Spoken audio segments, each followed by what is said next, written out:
quiero agradecer a los organizadores y a Sleugal que me han invitado a estas jornadas, o a esta jornada.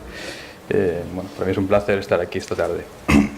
Bien, yo, al contrario que el doctor de la Rubia, voy a hablar de pacientes jóvenes, he hablado de pacientes mayores y ahora pasamos al lado contrario de pacientes, mujeres fundamentalmente jóvenes. Me vais a permitir que, que empiece presentándoos un caso real, luego veremos por qué os lo presento. Es una paciente que a los 19 años empezó, como muchas pacientes que vemos en las consultas, con fiebre y adenopatías. Era una paciente que no había tenido todavía embarazos, no había tenido hijos y su deseo era tenerlos en el futuro. Le hicieron una serie de pruebas, claro, consultó por esto y le diagnosticaron una leucemia mieloide aguda. Inmediatamente empezaron el tratamiento, le dieron un primer protocolo de quimioterapia, alcanzó la remisión completa y se plantearon e hicieron un segundo protocolo de quimioterapia previo a un trasplante de células madre hematopoyéticas. Bien, en este periodo, en que estuvo con remisión completa, se realizó una extirpación de corteza del ovario y ahora veremos por qué se hizo esto. Esto es un caso real, es un caso importante, luego veremos por qué, y sobre este caso es un poco de lo que vamos a hablar. Vamos a hablar de algo que hacemos cada vez más en más hospitales. Aquí en nuestro hospital, en el clínico, lo hacemos, que es la preservación de la fertilidad en las pacientes con neoplasias o con tumores malignos. Hablaremos fundamentalmente de estos 4 puntos. Hablaremos de qué es la preservación de la fertilidad, de cuáles son sus principales indicaciones, qué métodos tenemos para preservar esta fertilidad. Esto evidentemente lo haremos a grandes rasgos, tampoco tenemos mucho tiempo. Y luego, si me permitís, os presentaré un poco cómo es nuestra consulta de preservación en nuestro hospital. Preservación de la fertilidad, se define como, probablemente todos los que estáis aquí podríais definirlo sin ningún problema. Son todas aquellas intervenciones médicas que realizamos para mantener la fertilidad en una paciente cuya capacidad reproductiva se ve amenazada, es decir, la reserva del ovario se deteriora por algún motivo. ¿Por qué motivos? Pues puede ser por un retraso en la maternidad, puede ser algo fisiológico, la maternidad se retrasa y entonces esta reserva ovárica se deteriora. Puede ser por problemas de patologías malignas, que es lo que vamos a ver hoy, y también puede ser por enfermedades benignas que también provocan este problema de fertilidad a corto o a largo plazo. Este es un artículo muy reciente de uno de los principales especialistas mundiales en preservación de la fertilidad. Y aquí veis un cuadro, os lo pongo, está en inglés porque lo saco del artículo, de las principales indicaciones de la preservación de la fertilidad. Y como veis, la primera que él señala son las enfermedades hematológicas malignas. ¿Qué indicaciones tenemos entonces? Pues tenemos, como os he dicho antes, 3 indicaciones básicas. Una indicación social, es decir, es una indicación que nosotros, la sanidad pública, no podemos cubrir, no está contemplado que se cubra, pero sí que es verdad que cada vez hay una mayor demanda social para hacer preservación de la fertilidad. Incluso hay una demanda, podemos entrar en temas éticos o no, de empresas. Esto lo habréis visto en la prensa, empresas que ofrecen incluso a sus empleadas hacer esta preservación, por motivos empresariales. Socialmente esto no es lo más importante, esto está cada vez más en auge, por decirlo así, podemos entrar en el debate o no, pero realmente el problema social es que la maternidad en España se está retrasando cada vez más. España es el país de Europa en el que la maternidad se retrasa cada vez más y de hecho 1/3 de las mujeres tienen hijos, tienen su primer hijo por encima de los 35 años, con lo cual os podéis imaginar que socialmente preservar la fertilidad de estas mujeres es importante. No voy a entrar mucho tampoco en esto, es un poco para que veáis que hay otras enfermedades, fundamentalmente nosotros vemos mucho en ginecología la endometriosis, hay otras enfermedades, aparte que no son malignas, que también provocan estos problemas de fertilidad, esta disminución de la reserva ovárica y que podemos prevenir o contemplar a priori. Endometriosis, problemas autoinmunes, trasplantes, no por patología maligna, trasplantes, no realmente el trasplante, sino el tratamiento que se da para ese trasplante. O problemas simplemente familiar, es decir, que no identificamos una causa, pero sí que provocan una insuficiencia del ovario. No es el tema de hoy, es un poco para que lo sepáis, para que lo conozcáis. Y este sí que es de lo que vamos a hablar pues más en estos 15 o 20 minutos. Tenemos que tener en cuenta que un porcentaje importante de pacientes jóvenes son diagnosticados de cáncer. En general, se estima que un 14% de cáncer se diagnostica en menos de 40 años. Si vamos a determinadas enfermedades hematológicas, este porcentaje pues es mayor. Muchas estas enfermedades son enfermedades, no voy a decir típicamente de mujeres jóvenes, pero sí que en un alto porcentaje, por ejemplo, el Hodgkin, pues hasta en un 44% se diagnostican mujeres en edad fértil. Si consideramos la edad fértil hasta los 40 años, aún serían más. Pues un poco para que veáis la magnitud de este problema en mujeres jóvenes en edad fértil. ¿Qué ocurre en estas pacientes? Pues ocurre que muchas de estas pacientes reciben un tratamiento que puede ser tóxico para el ovario. Es un tratamiento, la quimioterapia fundamentalmente, también la radioterapia, como veremos, es un tratamiento tóxico para el ovario que puede provocar que en un porcentaje alto pues ese ovario quede sin funcionamiento posteriormente, con lo cual tiene dos problemas, lo que sería una menopausia precoz, por decirlo así, y luego pues evidentemente problemas para conseguir la maternidad. Además, como ya se ha dicho en esta jornada, cada vez los pacientes con cáncer viven más, las pacientes jóvenes tienen en muchos casos un buen pronóstico y la supervivencia es alta, con lo cual pues este problema de la fertilidad pues aumenta, y encima pues lo que hemos hablado, el retraso de la maternidad hace que muchas de estas pacientes con cáncer aún no hayan cumplido su deseo de ser madres, con lo cual pues tenemos el problema de la maternidad de estas pacientes.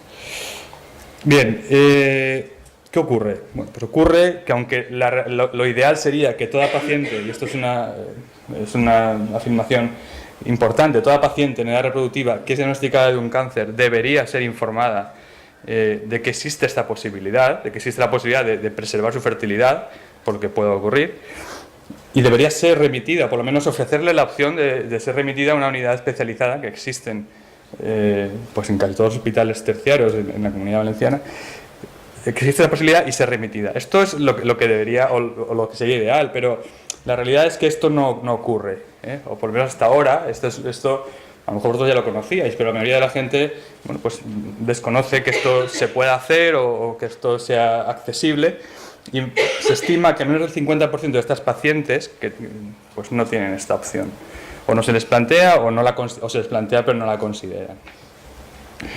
¿Por qué el cáncer puede afectar a la fertilidad? Bueno, ya hemos dicho, por muchos motivos. En principio, si el tumor afecta a los órganos reproductores, pues directamente ya el tumor afecta.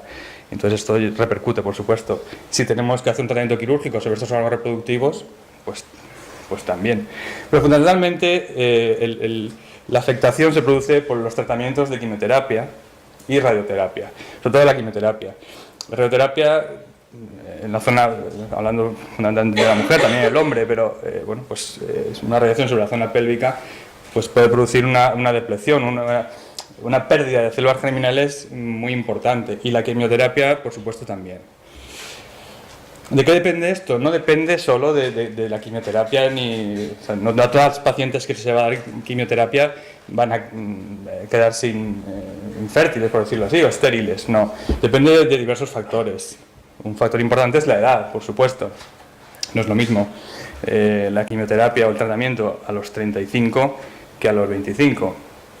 Por supuesto, de la situación previa. Hay mujeres que ya antes del diagnóstico del cáncer o antes del tratamiento, pues ya tienen una reserva ovárica disminuida. Depende de la enfermedad de base, por supuesto. No todas las enfermedades afectan igual. Y por supuesto depende del tipo de quimioterapia. Aquí veis esta tabla, bueno, un poco para que tengáis una idea. No todos los agentes quimioterápicos tienen el mismo riesgo de infertilidad. Hay algunos que el riesgo es muy alto, y sabemos que con bastante probabilidad las pacientes que reciben este tipo de quimioterapia van a tener, pues lo que os estoy comentando, un fallo ovárico y problemas de fertilidad en el futuro.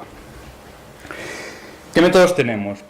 ¿Qué podemos hacer con estas pacientes? Hemos visto las indicaciones fundamentales a grandes rasgos, y ahora voy a presentaros un poco qué métodos o qué podemos hacer con estas pacientes. Aquí tenéis los principales métodos que podemos hacer. Los que están subrayados en verde son los que los que no se consideran experimentales. Los que están subrayados en rojo todavía se consideran experimentales, aunque cada vez se estén realizando más, como ahora veremos. También para el hombre, yo me he centrado, yo soy ginecólogo y esto fundamentalmente nosotros tratamos a mujeres, pero también en el hombre pues puede ocurrir, y también existe la posibilidad, sobre todo de la congelación de esperma. Bueno, existe la posibilidad de hacer preservación de fertilidad en hombres que la puedan tener amenazada.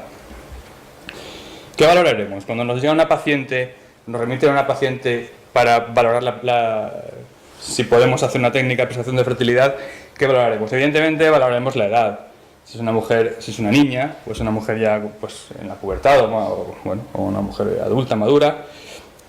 ¿Cuánto podemos? Esto es importante. ¿Cuánto se puede retrasar el tratamiento? Es decir, muchas veces el tratamiento no se puede retrasar, el tratamiento quimioterápico. Entonces es importante hablar con los oncólogos, con los hematólogos y ver cuánto podemos retrasar el tratamiento para hacer nuestra técnica de preservación. Vamos a ver qué protocolo podemos aplicar. No todos los protocolos se pueden aplicar a todos los cánceres. Hay cánceres que no soportan que nosotros demos un tratamiento para estimular el ovario. Hay que ver, como os he dicho, cómo está ese ovario previamente. Hay que ver cuál es la evidencia actual. Muchos de los trabajos científicos hechos hasta ahora están hechos en pacientes no oncológicas, entonces quizá no serían extrapolables a estas pacientes. Y hay que ver si una vez realizado esto, esta paciente tiene alguna contraindicación para quedarse embarazada. Esto no es lo normal, pero bueno, hay que valorarlo. La técnica más desarrollada es la preservación de embriones. Esto se hace en prácticamente todos los centros. Es una técnica en la que a la paciente se estimula el ovario, se extraen ovocitos, in vitro se fecundan, se consiguen embriones y se congelan. Se congelan hasta que la paciente en un futuro, si es posible, pues quiera ser madre. Entonces ya se harán técnicas para estos embriones, utilizarlos para esta mujer. Esta técnica, como os he dicho, está bien desarrollada, tiene resultados buenos, tiene mucha evidencia científica, pero tiene problemas. El primer problema en el que pensamos es el problema ético y legal. Es decir, no vamos a entrar, si queréis entramos en esta discusión más tarde, pero es un problema que tenemos que tener en cuenta. También limita la autonomía de la mujer, es decir, esta mujer cuando tiene embriones congelados los tiene con una pareja, con un donante, y esto pues legalmente tiene ciertas, no voy a decir problemas, pero sí hay aspectos controvertidos. Y además pues es una técnica en la que necesitamos, si la vamos a hacer, necesitamos por lo menos un par de semanas antes de empezar el tratamiento quimioterápico para poder hacerla en las condiciones favorables. La preservación de ovocitos resuelve algunos de estos problemas y es la técnica que hoy en día más intentamos hacer y que se está haciendo en prácticamente todos los centros. Es una técnica menos desarrollada, que no se hace en todas partes, pero que es la de elección en la mayoría de los casos.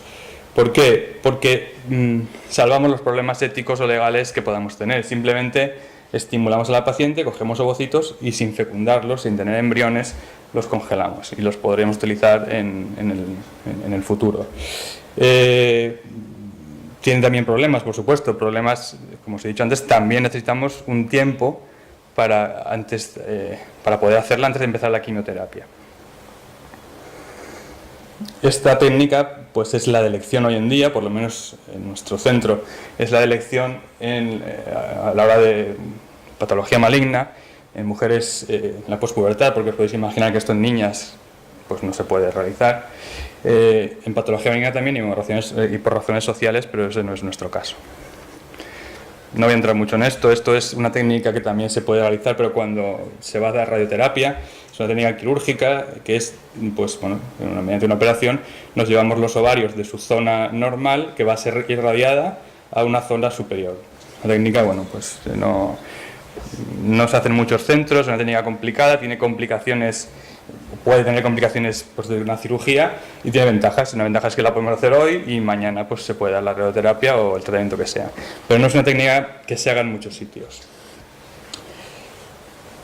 Y la preservación o la congelación del tejido ovárico. Esta es la técnica, por decirlo así, si me permitís, más de moda. Es la técnica que está ahora mismo teniendo mayor desarrollo a nivel mundial. Es una técnica relativamente reciente, que en la que ya se van publicando resultados de embarazos conseguidos. Es una técnica que tiene ventajas que salvan las anteriores. Por ejemplo, es una técnica que se puede hacer de forma inmediata. La paciente no tiene que esperar. Si nos mandan a una paciente o nos remiten a una paciente para valorar esto, pero nos dicen hay que empezar pasado mañana la quimioterapia, pues mañana la podemos operar, conseguir corteza del ovario o un ovario entero, congelar esto, tratado adecuadamente y tenerlo guardado. No tenemos que esperar, no tenemos que estimular ese ovario, no tenemos que hacer una demora. Otra ventaja, se puede hacer en mujeres muy jóvenes, se puede hacer en la prepubertad, es decir, podemos hacerlo en niñas. Esto se puede hacer en niñas que, pues, que tengan esta enfermedad, a las que evidentemente no podemos estimular los ovarios, no vamos a conseguir ovocitos maduros, pues podemos pues cogerle un trocito de ovario, corteza del ovario, el ovario entero y guardarlo. Inconvenientes, pues una técnica reciente, no todos los centros tienen experiencia. Los resultados, pues están cada vez mejores. Aquí veis una tabla de el número de nacimientos que está habiendo en los años desde el 2004 más o menos hasta 2017.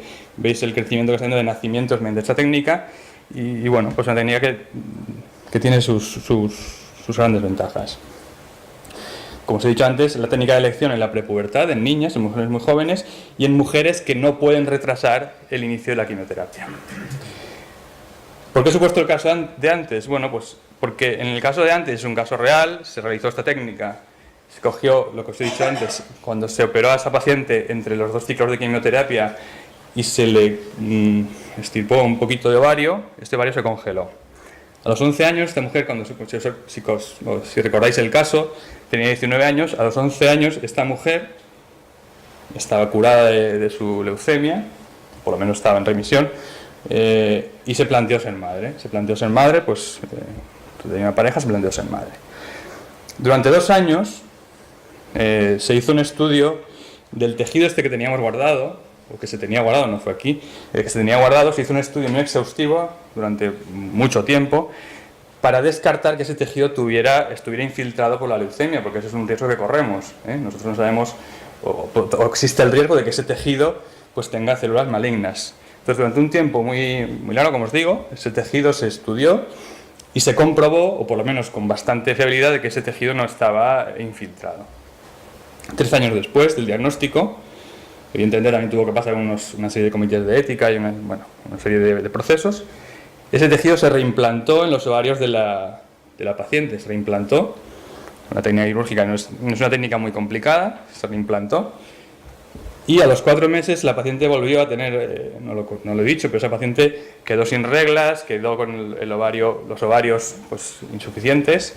A los 4 meses la paciente pues, reinició las menstruaciones y se comprobó analíticamente que su función hormonal se había restaurado. ¿Esto quiere decir que se pueda quedar embarazada? No, quiere decir que esos ovarios volvieron a funcionar. A los 7 meses se podría haber intentar un embarazo espontáneo, pero eso es complicado y aparte pues, era más conveniente controlarlo un poco más dado las circunstancias del caso. A los 7 meses se realizó una fecundación in vitro, un proceso de fecundación in vitro con semen de su pareja. Y os he puesto este caso porque este es el primer caso publicado en el mundo de un nacimiento en una paciente de leucemia después de un trasplante de corteza ovárica. Se habían hecho trasplantes de corteza ovárica, se habían hecho reimplantes en pacientes, pero no se había conseguido ningún embarazo. Hasta ahora también es verdad que es una técnica muy reciente que tiene sus riesgos. Y en enero, hace apenas un mes, se publicó este artículo en el que pues se señalaba que ya se ha conseguido el primer embarazo, ha nacido el primer niño después de un reimplante de corteza en una paciente con leucemia. El niño tiene ya 2 años, la paciente sigue perfectamente, sin ninguna recidiva, ninguna recaída de su enfermedad, y el niño pues está sano.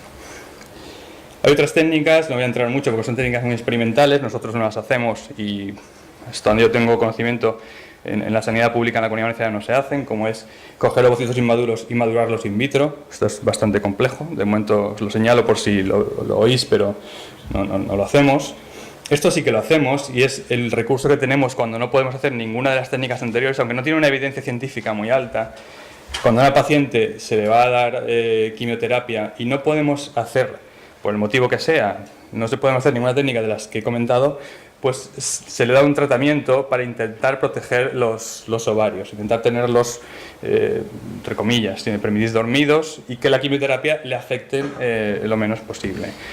Bueno, no es la panacea, pero por lo menos podemos hacerlo si no tenemos otras opciones. Hay otros métodos experimentales con células madres, creación de ovario artificial, pero esto no está muy desarrollado. ¿Qué podemos concluir? Bueno, pues que la pérdida de fertilidad es uno de los efectos secundarios potenciales de los tratamientos de las neoplasias hematológicas, de la quimioterapia. Que la afectación no solo depende de esto, sino depende también de la edad de la paciente, depende de la enfermedad que tenga y qué tipo de quimioterapia damos. Que existen, como habéis visto, técnicas que, bueno, pues unas más, otras menos desarrolladas, pero que están teniendo buenos resultados para preservar la fertilidad en estas pacientes, y que toda paciente en edad reproductiva, como os he dicho antes, diagnosticada de un cáncer, debe ser informada de esta posibilidad y debería ser, por lo menos, ya sabemos que cuando a una paciente pues se le da este diagnóstico, pues lo que menos a lo mejor piensa o lo que pues es en esto, pero por lo menos se le debe informar y darle la opción de que contemple esto, porque puede ser adecuado para ella en el futuro cuando esté curada de su enfermedad.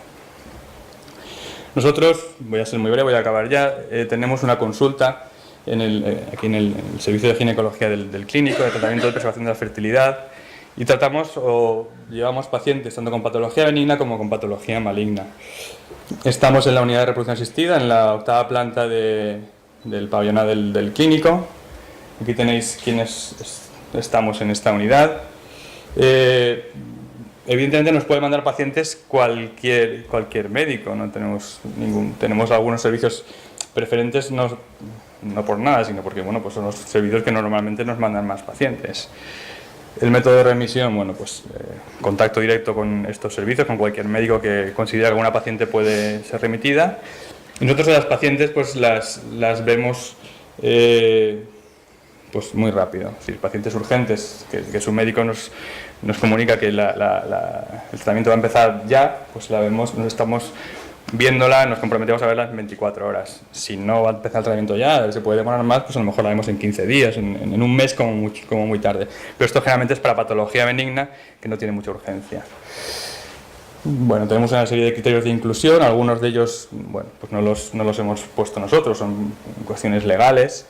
Si queréis los comentamos, pero vamos un poco para que tengáis aquí la idea. Aquí vemos a la paciente, hacemos su historia clínica, vemos cuál es el tratamiento de los que podemos nosotros hacer que se ajustaría más a su situación, y bueno, consensuamos con su médico, el médico que nos lo deriva, hematólogos, oncólogos, cirujanos, bueno, pues cuál puede ser el más adecuado y si puede ser, pues lo hacemos, claro.